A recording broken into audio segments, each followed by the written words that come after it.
Hello, Robbie Wong here. Let's look at something a little bit different because I love data. I love when numbers go up and down depending on which way you want them to go, whether it's up or down. So, on this axis, this lovely axis here, we have a list of different decks in Historic, Sultai Ramp, Jund, Aristocrats, Gruul Aggro, Goblins, Mono Red. This is the Thermal Alchemist, Neoform combo, Rakdos Luris, Mono Red with like the creature Embercleave. Azorius control, mono blue tempo, colorless control, you can read, etc., etc. It goes down all the way down here. Okay. And then we have the same thing over here. So when I'm playing mono red Thermal Alchemist, the first deck we played against these decks. And then when we played Gruul Aggro, this is interesting. We played Sultai Ramp 3 times, and then we played Azorius Control 3 times. And then one Jund Dinos matchup. Goblins I need to update.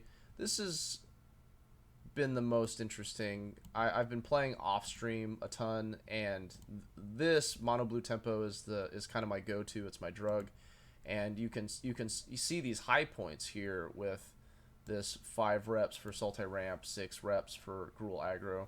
So I've heard from different people the same thing or different things in terms of how you want to think of the meta. And the first thought is like, don't think about the meta because the amount that you play is going to be so little. There's no way you can have a true idea of what the meta is because you're not going to have complete data. You're just going to have your little sliver keyhole into what you see.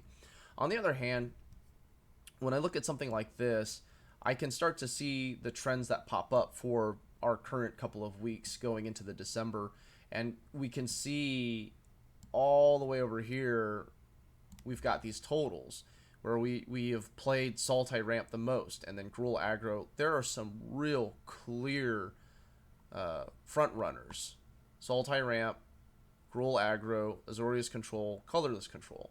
So there's a definite, from my perspective, control thing that's happening. So when I'm tweaking my sideboard, when I'm looking at cards and comparing my matchups, I can start to make some choices that are backed by a small number of, okay, well, I've been seeing a ton of Sultai Ramp lately, so I'm going to switch out this main board and this sideboard because this plays a little bit better in this matchup, and it doesn't give up too many percentage points to these other matchups that I'm pretty sure I'm going to see, like Dimir Rogues and these different Stompy decks. Not seeing a ton of mono red, right? So then, is that as much of a concern? I have some sideboard slots reserved for the super fast mono red matchup, but maybe I don't need so many red cap melees. If this has been 2 weeks, and this meta for the month is only going to last another 2-3 weeks, so do I really need to concern myself? Neoform combo also benefits from the matchup benefits from having a card like Red Cap Melee where you can instantly remove the Tuck Rubble Fort. Goblins too. If we don't see a whole bunch of goblins or we don't see it at all, does it matter? Like these are some decks that I see on MTG Goldfish, but I haven't seen in the last 5 months. Or I've played twice in the last 5 months. So I think it's really interesting. I'm going to continue to collect this data and see if I can't draw better, more conclusive results. Because the whole point of doing anything is to get something out of it. The juice has to be worth the squeeze. So if I bother to punch in these numbers, can I draw any relevant conclusions that impacts my play? So it might not be enough to make concrete sweeping statements about the meta game in terms of, oh, this is all over the meta, or this, no one is ever going to play this deck, because everybody's perspective is their own and everybody's perspective is going to be true to them because they experienced it. So if I track this data, what can I gain from it? Can I sideboard a little better so that way I can eke out a few more percentage points? Because I have to make this choice about a 75, and the more educated it can be, then the better, smoother time I'm going to have playing. For instance, is this mono blue tempo. I noticed that this control matchup was just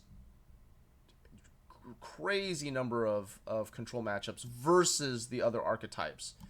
aggro, combo, mid range, etc.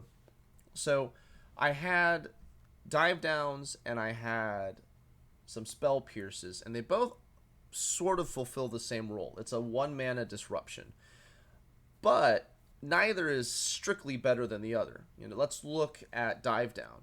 Dive down can protect against some creature-based removal in other creatures in combat.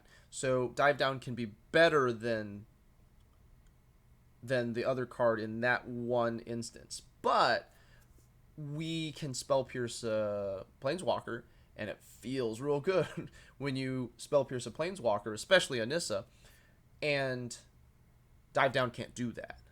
And then there's some overlap. If someone casts a removal spell on my creature, most of the time spell pierce can stop it, and dive down almost always will help in that situation. So it was this strange, not quite better than the other. So I had kind of a coward split in there. But then after playing 2 weeks and seeing these numbers stack up, I started to say to myself, well, maybe I want those spell pierces main board and the dive downs in my sideboard, or not at all, because those spell pierces are going to be relevant more of the time if these trends continue or stay the same. I don't know if it's right or wrong, but I like it. I'm going to go with it and see what happens by the end of the month. We'll kind of look at this again and see what other trends pop up and what other numbers. Again, seeing if we can't draw some relative conclusion that helps play.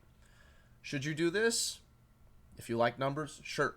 if this is not your cup of tea, skip to the next video, skip to the next content creator. I'm Robbie Wong. Thanks for watching. Make sure to like, share, and subscribe. We'll catch you guys on the next one.